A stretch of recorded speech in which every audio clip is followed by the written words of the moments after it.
नमस्कार. मी श्रीकांत वाटवे बोलतोय. आम्ही यावर्षी म्हणजे 2024 मध्ये 10 मे ते 2 जून अशी यावर्षीची जर्मनीची ट्रिप होती आमची. ती ट्रिप पूर्णपणे आम्ही प्लॅन केली होती आणि जाण्यापूर्वी कुठली गावं बघायची वगैरे सगळं निश्चित केलं होतं.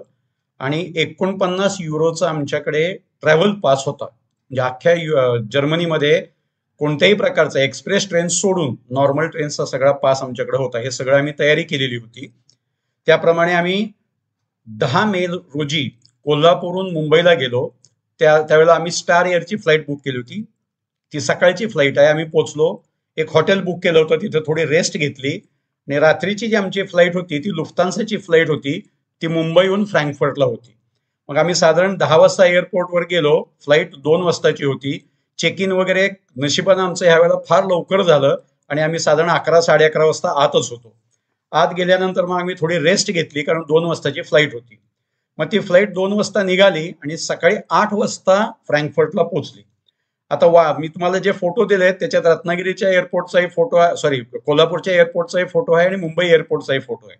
मग आम्ही फ्रँकफर्टला पोहोचलो, ते लवकर पोहोचलो म्हणजे 8 साडे 8ला पोहोचलो.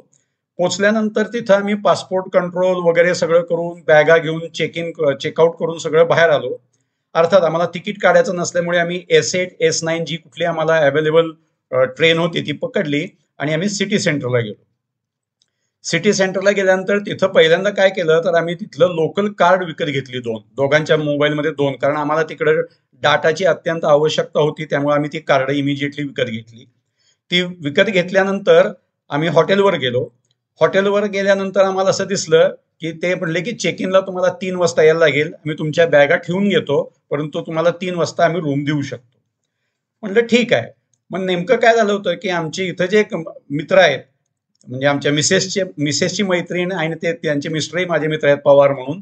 तर पवारांची मुलगी ही फ्रँकफर्टमध्ये आहे. आणि मजा अशी झाली की आम्हाला जस्ट 4-5 दिवस आधीच ती म्हणली. मग तिनंही काही काही वस्तू दिल्या होत्या, मग आम्ही तिच्यासाठी काही वस्तू घेतल्या होत्या.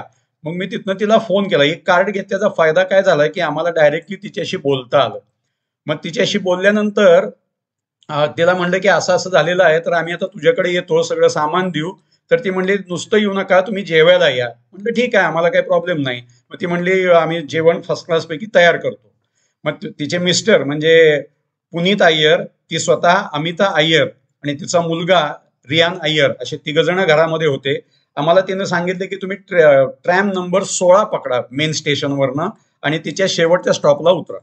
मग शेवटच्या स्टॉपला उतरलो आम्ही. ती आलेली होती तिथनं अगदीच जवळ घर होतं तिचं. मग आम्ही घरात गेलो, फर्स्ट क्लास पैकी जेवण केलं. जेवण केल्यानंतर पुनीत म्हणला की तुम्ही आजच्या दिवस काय करताय. तर म्हणलं आजचा दिवस आमचा तसा फ्री आहे, बघितलं तर आम्ही इथलंच काहीतरी बघू फ्रँकफर्ट मधलं. मग तो म्हणला आपण असं करूया का, रुद्रश्यामला जाऊया का, कारण मी बरेच दिवस गेलेलो नाही, आपण ट्रिपला जाऊया का. म्हणलं आम्हाला रुद्रश्याम काय माहित नाहीये, पण आता काय तू बरोबर नेतोयस म्हणल्यावर आम्हाला काही प्रॉब्लेम नाही, आम्ही येऊ शकतो. बरं, त्यांनाही ट्रेनचं तिकीट काढायचं नव्हतं, आम्हालाही ट्रेनचं तिकीट काढायचं नव्हतं. मग आम्ही बस पकडली, त्याच्यानंतर लोकल पकडली आणि ट्रेन स्टेशनला पोहोचलो. ट्रेन स्टेशनवरून आम्ही जवळजवळ 1.5 तासाचा प्रवास होता. म्हणजे हे सगळं ऑलरेडी दुपार व्हायला लागलेली होती. 1.5 तासाचा प्रवास होता आणि आम्ही रुद्रश्याम या गावात पोहोचलो, म्हणजे रेल्वे स्टेशनला पोहोचलो. मग तिथून आम्ही चालत सिटी सेंटरला आलो. आता या सिटी सेंटरमध्ये एक सुंदर चर्च आहे. मग तिथं लोकल वाईन विकली जाते, तिथं बसायला जागा आहे आणि सुंदर एरिया आहे. मग आम्ही तिथली वाईनही जरा टेस्ट केली. काय टेस्ट म्हणजे लोकल वाईन मध्ये काय काय फरक असतात ते विचारून आम्ही थोडीशी टेस्ट केली. मग तिथं आम्हाला असं समजलं की खूप महाराष्ट्रीयन टुरिस्ट तिथे येतात, म्हणजे इंडियन टुरिस्ट थोडक्यात, कारण त्या राहींचा जो क्रूज आहे तो तिथंच घेतात.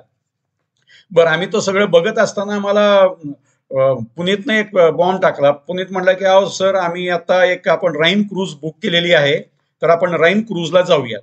म्हटलं ठीक आहे, राईन क्रूज तू बुक केली आहेस म्हणजे आपल्याला जायला काहीच हरकत नाही. मग आम्ही क्रूजवर गेलो. क्रूजवर गेल्यानंतर आम्हाला मस्तपैकी टेरेसवर बसायला मिळालं. सुंदर क्रूज होती. ती ज्या दिशेनं चालली होती तिथनं उलटी वळवली आणि पुढच्या स्टॉपला जायचं होतं. मग आम्ही पुढच्या स्टॉपला उतरणार होतो.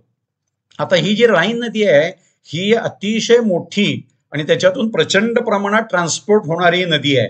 तर ही जी नदी आहे याच्यामध्ये म्हणजे माणसांना घेऊन जाणारे क्रूज आहेत, गुड्सवाले आहेत, म्हणजे प्रचंड प्रमाणात वाहनं म्हणण्यापेक्षा बोटी जात असतात. पण दोन्ही साईडला रेल्वे ट्रॅक आहे, दोन्ही साईडला रस्ता आहे म्हणजे या नदीच्या. असं करत करत आम्ही पुढे जात होतो. आम्हाला जाताना काही काही ठिकाणी काही कॅसल दिसली, वाईन फील्ड दिसली, त्याचे फोटो मी टाकलेले आहेत. काही ठिकाणी आम्हाला ट्रान्सपोर्टचं सिस्टीम दिसली, त्याचे पण टाकलेले आहेत. मग आम्ही आमचा जो पुढचा स्टॉप होता तिथं उतरलो. पण आमचं काय ठरलं होतं, तिथं उतरायचं, इकडे तिकडे बघायचं, परत क्रूजमध्ये बसायचं आणि मूळ जागी यायचं. पण तेवढ्यात आम्हाला तिथं केबल कार दिसली. मग आम्ही विचारलं की केबल कार कुठे जाती, तर तो म्हणला की केबल कार या माउंटेन टॉपला जाती आणि तिथून तुम्हाला नेट्रावॉर्ड मॉन्युमेंटला जाता येतं. मग नाहीतरी आम्ही नेट्रावॉर्ड मॉन्युमेंटला जाणारच होतो, मग आम्ही इकडूनच गेलो. मग आम्ही त्या केबल कारमध्ये बसलो. केबल कारची मजा अशी होती की साधी खुर्चीवाली केबल कार होती, फोटो तुम्हाला दिसेलच, म्हणजे फार हाय क्वालिटी नव्हती पण एन्जॉयबल होती, ओपन होती. मग त्यांना आम्ही वरती गेलो, म्हणजे तिकीटं खाली काढली, मग त्याच्यात रियानला बसवलं, रियानची गाडी एका ह्याच्यात बसवली, आम्ही सगळे गेलो वर. वर गेल्यानंतर 1.5 किलोमीटर चालल्यानंतर आम्ही नेट्रावॉर्ड मॉन्युमेंटला पोहोचलो. हे जे नेट्रावॉर्ड मॉन्युमेंट आहे की नाही, ते खूप मोठं मॉन्युमेंट आहे. तो म्हणजे युद्धाचं मॉन्युमेंट आहे ते. त्याच्यानंतर नेट्रावॉर्डच्या खालच्या बाजूला नदी फ्लो होती, तर नदीचा मस्त व्ह्यू तुम्हाला दिसतो तिथं. म्हणजे आम्हाला खरोखर निसर्ग मस्त बघायला मिळाला. मग तिथं थोडीशी रेस्ट घेतली, तोपर्यंत 6 वाजले होते. मग आम्ही खाली उतरायची जी दुसऱ्या बाजूची केबल कार होती तिथं गेलो. ते गेल्यानंतर आम्हाला असं समजलं की जस्ट केबल कार बंद झालेली आहे. मग म्हणलं आता दुसरा पर्याय काय, कारण म्हणलं तिकडची जी वर आलेली केबल कार आहे ती पण 6ला बंद होणार. मग उगीच चालायच्या ऐवजी तिथनं आम्हाला खाली जायला साधारण 2.5 किलोमीटर जायचं होतं. नो डाऊट आमचा पहिलाच दिवस होता, आम्ही प्रवास करून आलो होतो, पण काय वाटलं नाही. उतार होता, मस्तपैकी 2.5 किलोमीटर चालून खाली आलो. खाली आल्यानंतर सिटी सेंटरला गेलो. तोपर्यंत 7:30 वाजले होते, 7:30-8 वाजले होते. मग तिथे एका हॉटेलमध्ये जेवायला बसलो. तर तो नेमका हॉटेलचा जो मालक होता तो भारतीय होता आणि त्यानं आम्हाला मस्तपैकी जेवण दिलं. अर्थात तिकडच्या स्टाईलचं जेवण दिलं, पण जेवण चांगलं दिलं. जेवण करून मग आम्ही रेल्वे स्टेशनवर आलो. रेल्वे स्टेशनवर रेल्वे पकडली. रेल्वेनं आम्ही परत फ्रँकफर्टला आलो. मग फ्रँकफर्टला आल्यानंतर मग आम्ही आमच्या हॉटेलवर गेलो. मग आमचं चेक इन वगैरे सगळं करून घेतलं. ते त्यांच्या घरी गेले.